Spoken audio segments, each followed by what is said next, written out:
Morning students. 11th biology में last video में हमने जीवों के वर्गीकरण के बारे में अध्ययन किया था और हमने कहा कि जीवों के वर्गीकरण अलग अलग वैज्ञानिकों द्वारा अलग अलग प्रकार से किया गया। जो वर्तमान में सर्वमान्य वर्गीकरण है वो कौन सा है? पंचजगत वर्गीकरण। पंचजगत वर्गीकरण। इस पंचजगत वर्गीकरण के विभिन्न आधारों के बारे में हमने पढ़ा था और यहाँ पे हमने देखा था कि जो पंचजगत वर्गीकरण में जीवों का वर्गीकरण R.H. व्हिटेकर के द्वारा विभिन्न 5 जगतों में किया गया। वो जगत कौन कौन से थे? वो थे मोनेरा, प्रोटिस्टा, फंजाई यानी कि कवक, प्लांटी दैट मीन्स पादप, और लास्ट हमने देखा था इसमें एनिमेलिया, जिसमें सभी जानवरों को सम्मिलित किया गया था। अब हम क्या करेंगे? अब हम प्रत्येक जगत को लेंगे, इनके विभिन्न जीवों के बारे में और इनके विशिष्ट लक्षणों के बारे में अध्ययन करेंगे। तो सबसे पहला जगत जो हम लेंगे आज वो कौन सा है हमारे पास? मोनेरा। आज हम मोनेरा जगत के सामान्य जीवों के बारे में और उनके लक्षणों के बारे में अध्ययन करेंगे। तो देखिए, मोनेरा के अंतर्गत हमने एक कोशिकीय प्रोकैरियोटिक जीवों को सम्मिलित किया है। मोनेरा में कैसे जीव शामिल है? एक कोशिकीय प्रोकैरियोटिक जीव। इन प्रोकैरियोटिक जीवों के पास क्या होगा? देखिए, विशेष प्रकार की कोशिका भित्ति उपस्थित होगी और इनकी कोशिका भित्ति किसकी बनी होती है?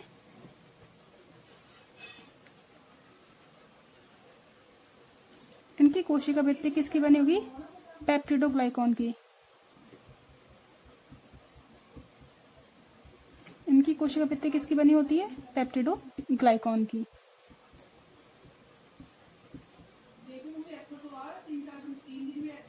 तो हमने देखा कि मोनेरा में एक कोशिकीय प्रोकैरियोटिक जीवों को सम्मिलित किया गया है, जिनकी कोशिका भित्ति किसकी बनी हुई है? पेप्टिडोग्लाइकॉन की। मोनेरा में सभी प्रकार के जीवाणुओं को सम्मिलित किया गया है। किनको सम्मिलित किया गया है? सभी प्रकार के जीवाणुओं को सम्मिलित किया गया है। जब हमने प्रोकैरियोटिक कोशिका के बारे में बात की थी तो वहां पे हमने जीवाणु का डायग्राम देखा था और जीवाणु से संदर्भित सारे तथ्यों के बारे में अध्ययन कर लिया था कि किस प्रकार की इनकी संरचना होती है। तो देखिए, मोनेरा में सभी प्रकार के जीवाणुओं को, जैसे कि हम बात करते हैं आर्कीबैक्टीरिया,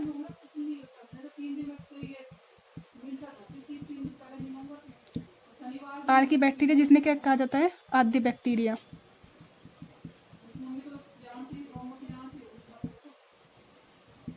दूसरा इसमें यू बैक्टीरिया,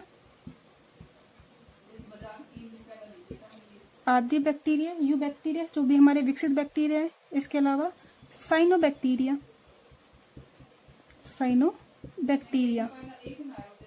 जिन्हें क्या कहा जाता है? नील हरित शैवाल यानी कि BGA, ब्लू ग्रीन एल्गी कहा जाता है।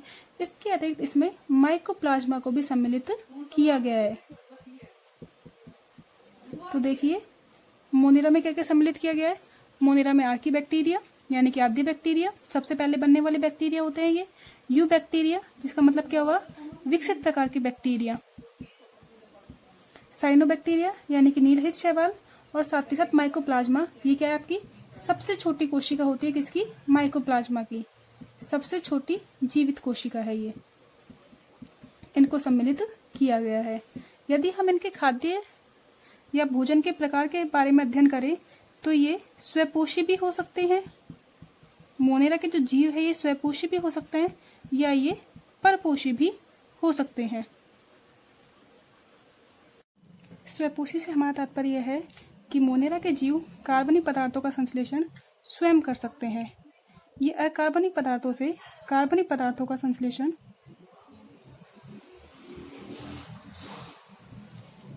स्वयं कर सकते हैं। ऐसे जीवों को हम क्या बोलते हैं?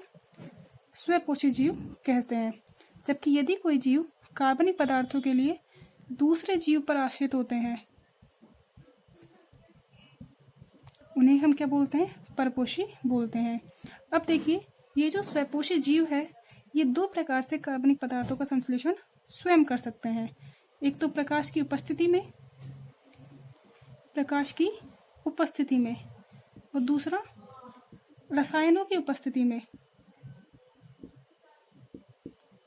रसायनों की उपस्थिति में। यदि कोई जीव प्रकाश की उपस्थिति में कार्बनिक पदार्थों का संश्लेषण स्वयं करता है तो इस प्रकार के जीवों को प्रकाश संश्लेषी जीव कहा जाता है। प्रकाश संश्लेषी स्वपोषी जीव कहा जाता है। तो क्या उपस्थित होगा इनके पास? इनके पास क्लोरोफिल उपस्थित होगा, और क्लोरोफिल की उपस्थिति में, सूर्य के प्रकाश की उपस्थिति में वातावरण में उपस्थित अकार्बनिक पदार्थों से कार्बनिक पदार्थों का संश्लेषण स्वयं कर लेते हैं। जबकि रसायन पोषी जीव क्या होते हैं? रसायनों की उपस्थिति में कार्बनिक पदार्थों का संश्लेषण स्वयं करते हैं। इन्हें क्या कहेंगे हम? रसायन संश्लेषी स्वपोषी जीव।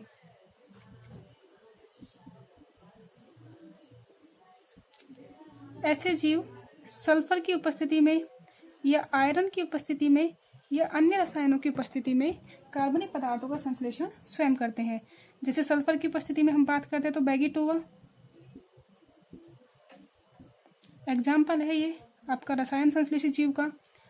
Fe की उपस्थिति में फेरोबेसिलस, ये भी क्या एक प्रकार का रसायन संश्लेषी स्वपोषी जीव होता है।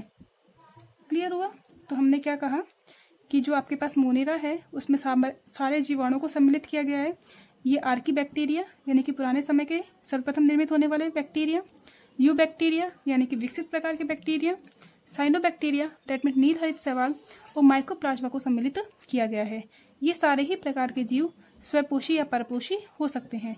यदि स्वपोषी है तो अपने भोजन का निर्माण या तो प्रकाश की उपस्थिति में करेंगे या रसायनों की उपस्थिति में करते हैं। तो देखिए, मैं आपको जैसा पहले भी बता चुकी हूँ कि हमने बैक्टीरिया की सामान्य संरचना के बारे में पहले बात कर ली है।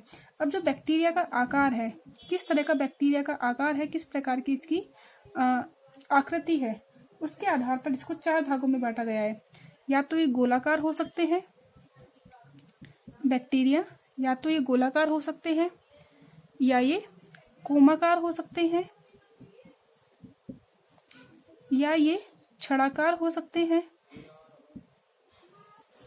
या ये सर्पिलाकार हो सकते हैं। देखिए, जो जीवाणुओं का आकार है वो 4 प्रकार का हो सकता है। ये गोलाकार हो सकते हैं। इस प्रकार के गोलाकार जीवों को हम क्या बोलते हैं? कोकस बैक्टीरिया। जैसे हमने कहा स्ट्रेप्टोकोकस, जिस भी वर्ड के पीछे कोकस आ रहा है बैक्टीरिया के नाम में, उसका मतलब क्या है? ऐसे जीवाणुओं का आकार कैसा होता है? गोलाकार होता है। कॉमाकार बैक्टीरिया, इन्हें बोला जाता है विब्रियम। क्या बोला जाएगा इन्हें? विब्रियम। यदि हम विब्रियम के एग्जाम्पल की बात करें तो विब्रियो कॉलेरी, तो देखिए गोलाकार का एग्जाम्पल क्या हो गया? स्ट्रेप्टोकोकस। विब्रियम की बात करें, कोमाकार की बात करें तो विब्रियो कॉलेरी, हैजा का जो जीवाणु है विब्रियो कॉलेरी। तो विब्रियम से क्या मतलब हो गया आपका? कोमा के आकार का छड़ाकार जीवाणु, जो कि कैसे होता है आपके लंबवत दंड के जैसे, छड़ के जैसे इनकी आकृति होती है। इन्हें हम क्या बोलते हैं? छड़ाकार जीवाणु को बोला जाता है क्या बोला जाता है इन्हें? बेसिलस। कैसे जीवाणु होगा ये? बेसिलस। इसका एग्जाम्पल क्या हो गया? स्ट्रेप्टोबेसिलस। और सर्पिलाकार जीवाणु को क्या बोला जाता है? इस टाइप के जो जीवाणु होते हैं सर्पिलाकार आकार के, इन्हें क्या बोला जाता है? स्पाइरिलम। क्या नाम है इनका? सर्पिलाकार जीवाणुओं का स्पाइरिलम। तो इस तरीके से हमने विभिन्न प्रकार के जीवाणुओं के आकार के बारे में भी बात कर ली है। अब हम थोड़ा सा आर्की बैक्टीरिया के बारे में, यू बैक्टीरिया के बारे में, साइनोबैक्टीरिया के बारे में और माइकोप्लाज्मा के बारे में बात करते हैं। अब देखिए, सबसे पहले बात करते हैं हम आर्की बैक्टीरिया की। इस प्रकार के बैक्टीरिया आद्य बैक्टीरिया होते हैं। ये इस प्रकार के बैक्टीरिया में विशेष प्रकार के लक्षण पाए जाते हैं।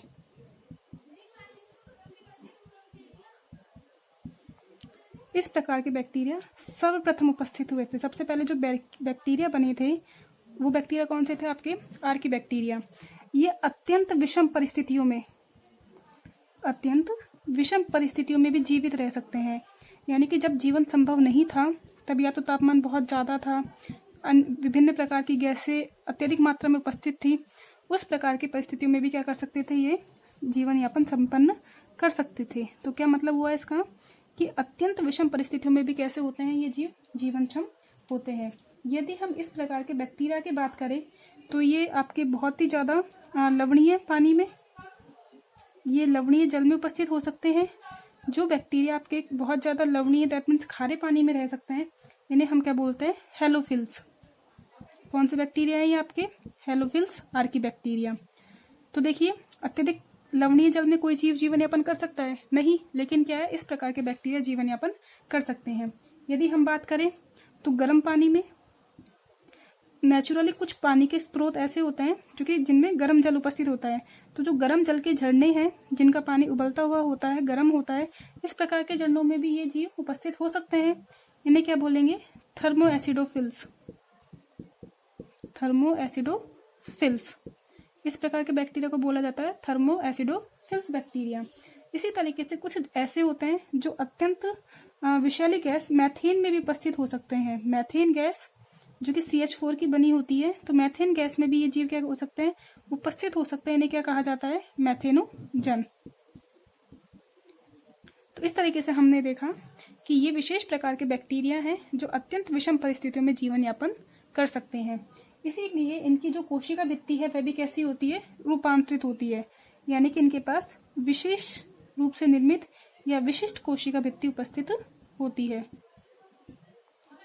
इनमें विशिष्ट कोशिका भित्ति क्या होती है? उपस्थित होती है। यदि हम यू बैक्टीरिया की बात करें तो ये विकसित प्रकार के बैक्टीरिया हैं जो आज विभिन्न जीवों में रोग उत्पन्न कर रहे हैं। ये क्या करते हैं? आपके पादपों में भी रोग उत्पन्न कर सकते हैं, साथ ही साथ ये जंतुओं में भी रोग उत्पन्न कर सकते हैं।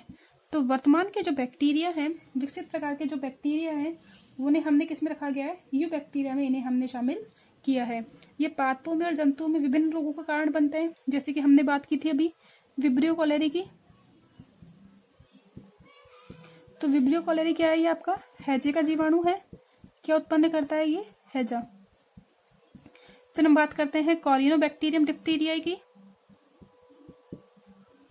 कॉरिनोबैक्टीरियम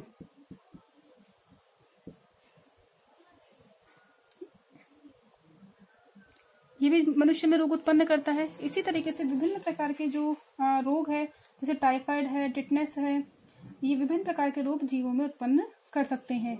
जबकि पादपों में भी, जैसे कि हम बात करते हैं सिट्रस कैंकर, यह रोग उत्पन्न करता है। सिट्रस कैंकर सिट्रस कुल के पादपों में रोग उत्पन्न करेगा। तो इस तरीके से हमने विभिन्न प्रकार के विकसित जीवों को, जिसकी संरचना हमने देखी थी वो कौन सी थी? यू बैक्टीरियाई थे। अब हम बात करते हैं साइनोबैक्टीरिया। ये विशेष प्रकार के बैक्टीरिया हैं जो कि क्या काम करते हैं? नाइट्रोजन का स्थिरीकरण करने का काम करते हैं। ये विशेष प्रकार के नीले हरे बैक्टीरिया हैं जिनमें नाइट्रोजन का स्थिरीकरण करने की क्षमता पाई जाती है। तो नाइट्रोजन का स्थिरीकरण करने वाले जीवाणु, जैसे कि हम बात करें नॉस्टॉक, एनाबिना, ये आपके साइनोबैक्टीरिया के एग्जाम्पल है। तो नॉस्टॉक, एनाबिना, इनमें एक विशेष प्रकार की नाइट्रोजन की स्थिरीकरण करने की संरचना पाई जाती है। नाइट्रोजन स्थिरीकरण में भाग लेने वाली संरचना पाई जाती है।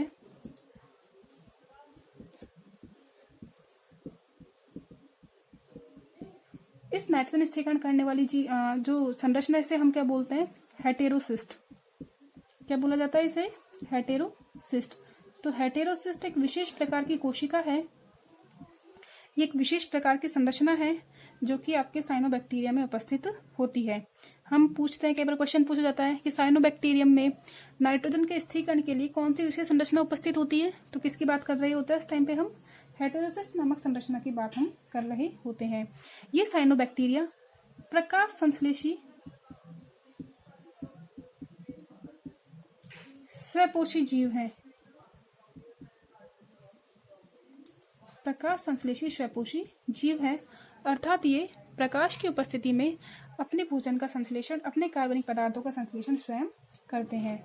अब जो हमारे पास यहाँ पे लास्ट है वो क्या है? आपका माइकोप्लाज्मा।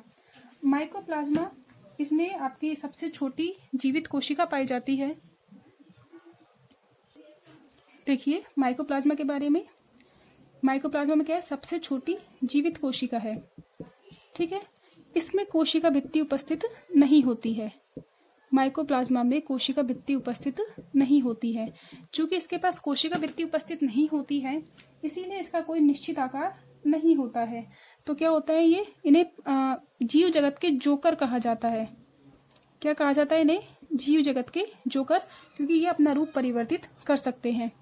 इन्हें पीपीएलओ भी कहा जाता है। पीपीएलओ से क्या मतलब है हमारा? निमोनिया लाइक ऑर्गेनिज्म है ये। क्या बोला जाता है इन्हें? फ्लूरो निमोनिया सदृश्य जीवाणु। सदृश्य जीवाणु भी इन्हें, या सदृश्य जीव भी इन्हें कहा जाता है, क्योंकि प्रारंभ में जब इन्हें देखा गया था तो इनकी जो ग्रुपिंग थी, जो इनका समूह था, ये निमोनिया के जो रोग कारक थे उनके समान दिखाई दे रहा था। तो इसे क्या बोल दिया गया? पीपीएलओ इसे बोल दिया गया। तो आज हमने मोनेरा के बारे में बात किया। मोनेरा के हमने विभिन्न जीवों के बारे में, जैसे आर्कीबैक्टीरिया, यूबैक्टीरिया, साइनोबैक्टीरिया और माइकोप्लाज्मा के बारे में हमने अध्ययन किया। अब नेक्स्ट जो हम जगत पढ़ेंगे वो जगत कौन सा है? प्रोटिस्टा। तो नेक्स्ट वीडियो में हम प्रोटिस्टा जगत के विभिन्न एग्जाम्पल्स के बारे में और विभिन्न विशेष लक्षणों के बारे में बात करेंगे। तो आज के लिए इतना ही। Thank you.